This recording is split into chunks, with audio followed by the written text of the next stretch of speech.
Hey everybody, it's come to you from a channel called The Added Voice. This is Mitchell with you. This video,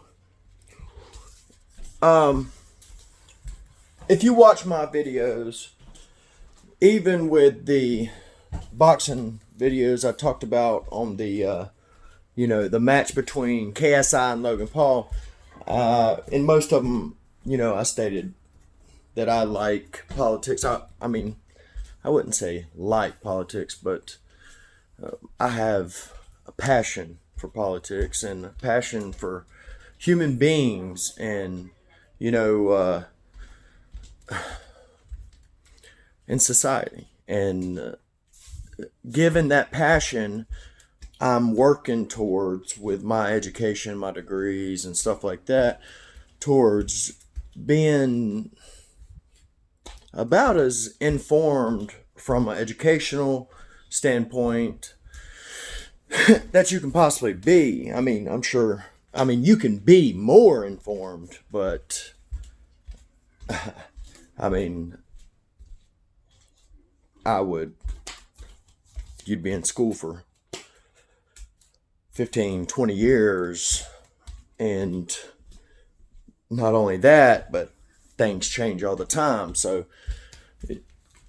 what I'm getting at is I learn about all kinds of different stuff, but this is politics and stuff like that because I want to learn, because I'm interested.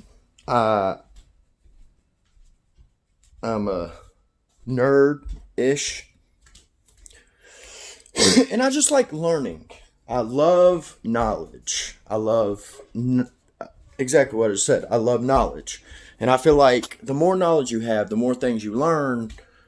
That is what then, with your added personal experiences, career experiences, blah, blah, blah, blah, life experiences in general, comes together and forms your wisdom. And I like that.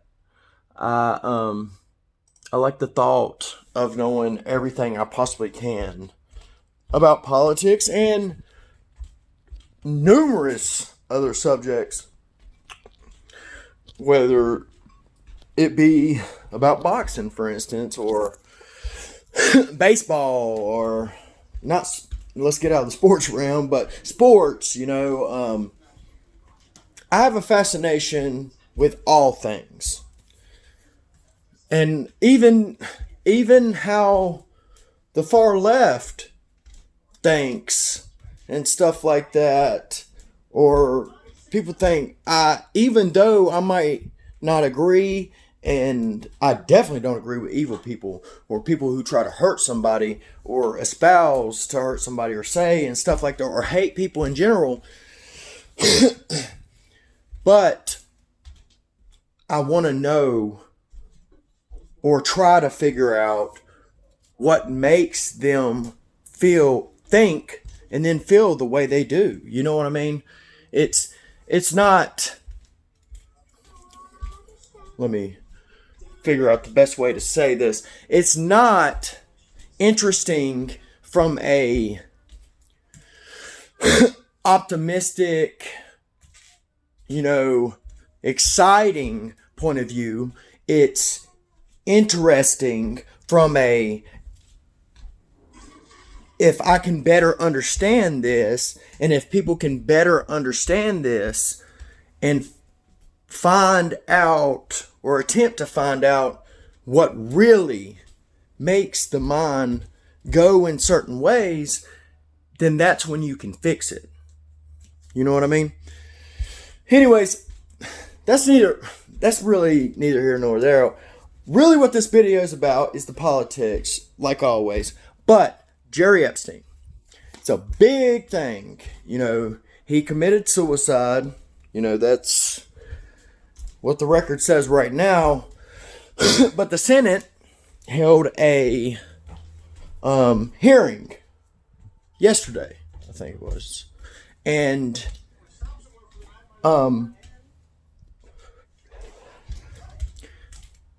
Lindsey Graham asked, I'm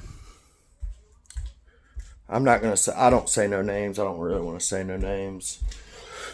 But she asked this woman who was testifying, at the Senate hearing inquiry of the Jeffrey Epstein suicide and everything like that. And Lindsey Graham asked her if, asked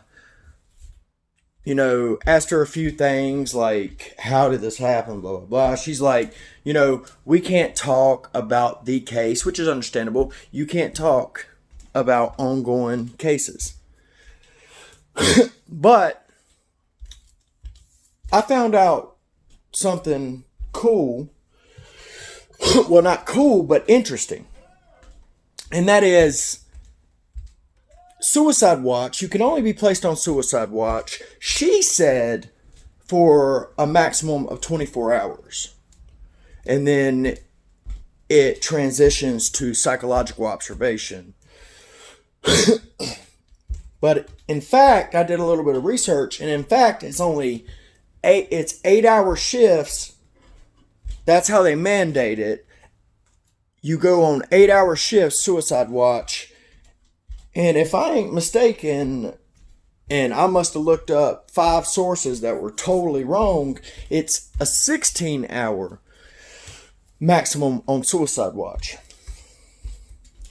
So then after that, if they still feel they're suicidal, which they would be, if you're suicidal, you're not going to, it's just not going to switch on and switch off like a light bulb. And especially, and please know that this is my opinion.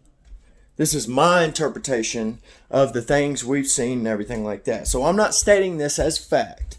There are a few facts.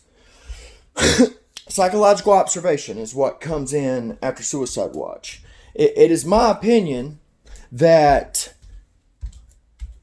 Jeffrey Epstein was suicidal. He, in fact, made at least one attempt on his life before he committed suicide. So that's that. At least that's what's reported. So with that said, they took him off of suicide watch.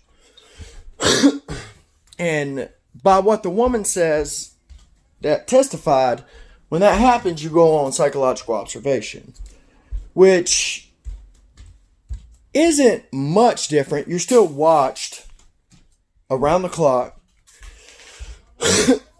and you still can't have inmates in your cell with you because you're being observed because you're suicidal. And if you're suicidal, and this is purely interpretation again, it is my mindset that if you're suicidal and you're willing to hurt and kill yourself, then in most cases they're probably homicidal as well. You know what I mean?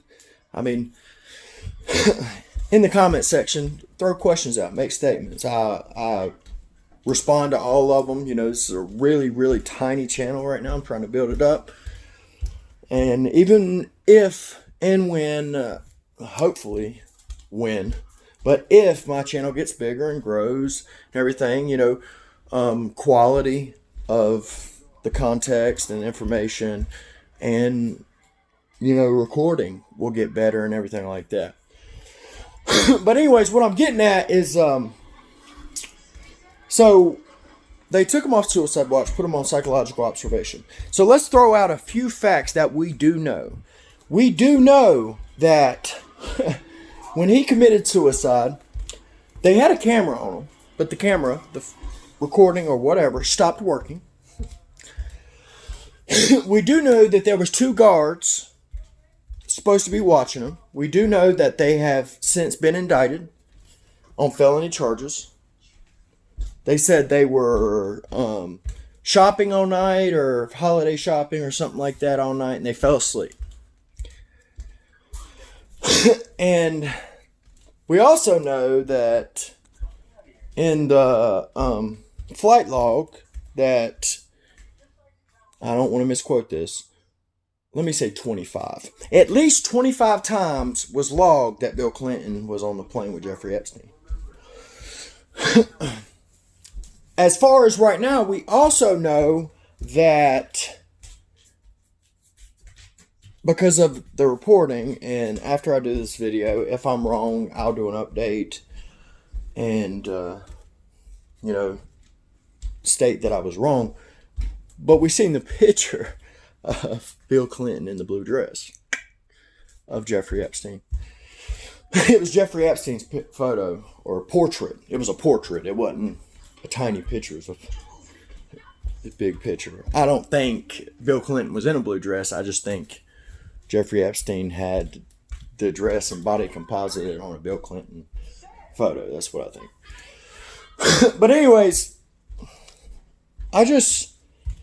when you go from Suicide Watch to then what the witness stated, psychological observation, of course he was a high-risk prisoner. First and foremost, because, the notion or the saying or whatever that I'm sure people have heard numerous times. I don't personally know it because I've never been to federal prison, and I never will be. I'm not going to put myself in a situation like that. But you always hear that in prison, whether it be jail or state, federal prison, that the bad prisoners, all prisoners hate rape and hate child molestation and stuff like that. So you got that risk factor right there because Jeffrey Epstein was indeed, and I think this is fact now as well, it's still being investigated, but I think I can state without worrying about being wrong that Jeffrey Epstein was indeed a child molester and a child abuser. I think that can be factually stated. And if I'm wrong, somebody correct me, and then I'll research and I'll correct myself. But so we got that factor. Then we got the suicide watch. We got the fact, or not the fact, but we got the admission that, or the accusation or whatever, the attempt on his life one time, suicide. He tried to kill himself one time, which is what led to the suicide watch by all accounts. So, and this is going to be the final, this is what I'm getting to with all this ranting, like I always do. I'm trying to find ways to, I have a speedy mind, that's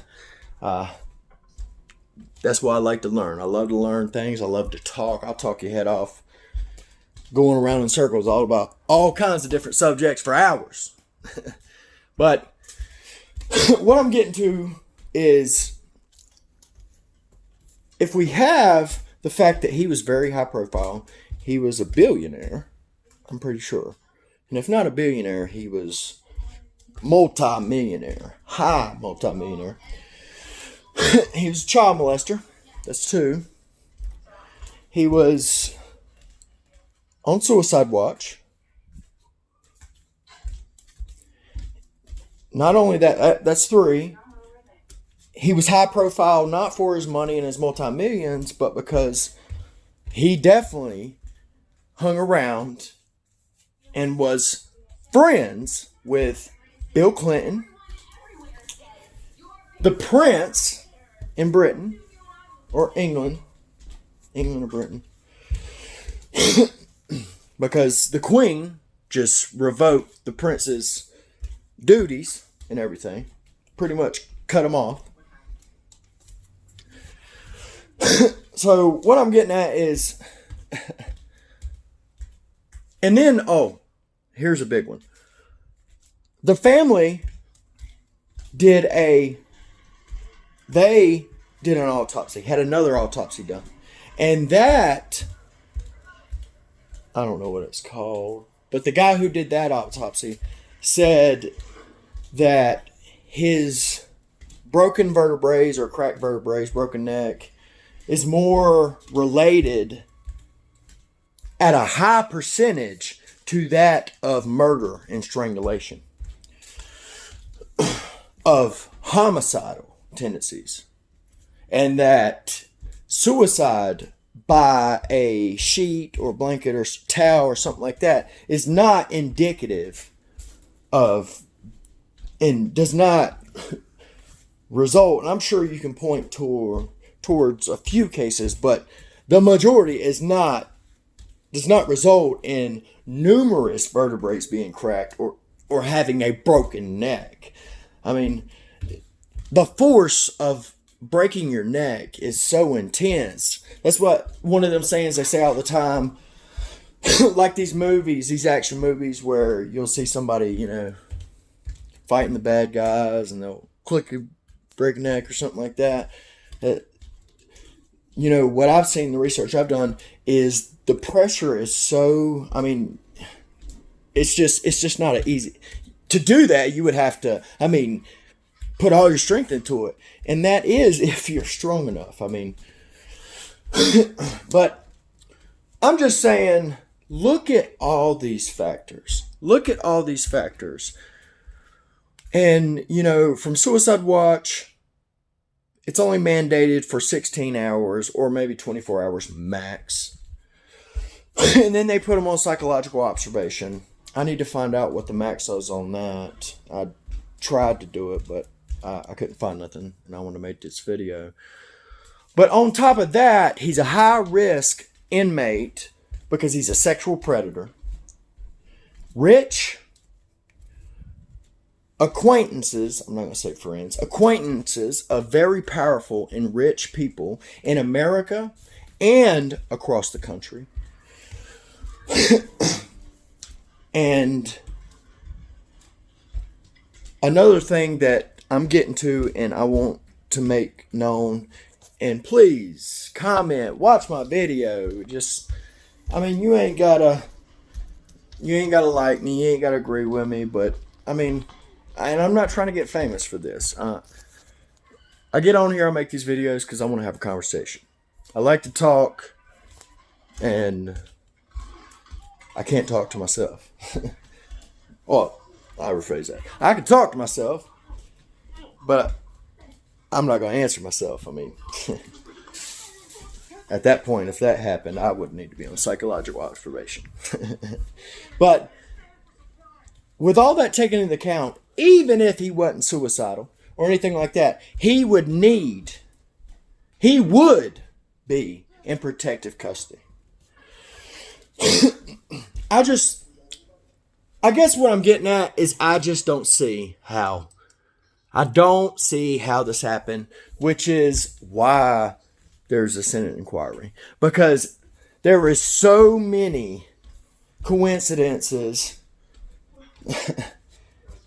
that point towards mischief. And I'm not a conspiracy theorist. I don't do that. I'm so far from being a conspiracy theorist and all that. I don't believe in ghosts. I just don't. I believe in what I can see. I believe in what's in front of me and what I can prove and stuff like that. I'm just, as far as a hypothesis, a theory, it makes you wonder. It really does. And me, I want to know. It's weird. Anyways, let me get off here. I planned on making this video short. Look, it's 19 minutes now. Gosh. Anyways, like, share, comment, subscribe. Like always. I love you. Peace.